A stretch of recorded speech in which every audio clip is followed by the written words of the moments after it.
C'est l'histoire d'une jeune fille, et c'est une vraie histoire, hein. C'est pas une histoire juste qu'on prend pour sensibiliser, c'est une vraie histoire qui s'est passée à Abidjan.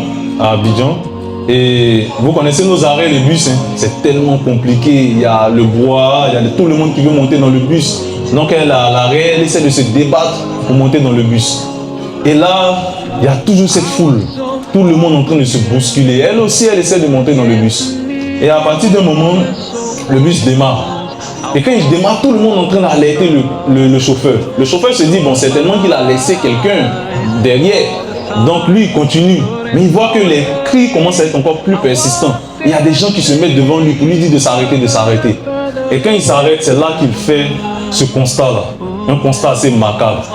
La jeune fille qui avait laissé ses parents à la maison, qui s'était dit qu'elle partait à l'école, qui était l'avenir de ses parents, cette jeune fille-là, lorsqu'elle voulait monter dans le bus, elle est tombée et le bus a écrasé sa tête.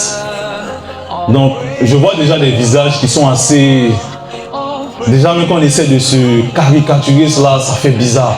Mais imaginez encore ces personnes-là qui étaient présentes ce jour-là, qui regardaient cette scène. Mais imaginez encore ces parents qui étaient à la maison, qui se disaient que oui, leur fille partait à l'école pour subvenir demain peut-être même à leurs propres besoins. Mais aujourd'hui, là, cette fille-là n'est plus. Cette fille-là qui, à la maison, avait peut-être une chambre bien spacieuse, mais aujourd'hui, elle sera enterrée dans un trou mal creusé. Cette jeune fille-là qui pouvait régler la température de sa chambre parce qu'elle avait un climatiseur, mais aujourd'hui, là, elle sera dans ce trou-là à la merci de l'aversion de la pluie, à la merci du soleil, sans adduction d'eau, sans électricité. Ce n'est pas ton père aujourd'hui qui comptera, ce sont tes actions.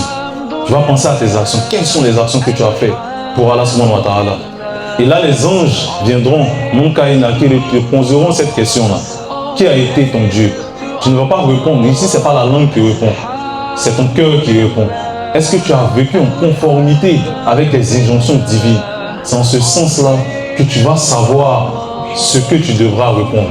Oui, tu as passé toute ta vie à dire que c'est Allah subhanahu wa ta'ala qui est ton Seigneur, mais est-ce que tu vivais en conformité avec cela?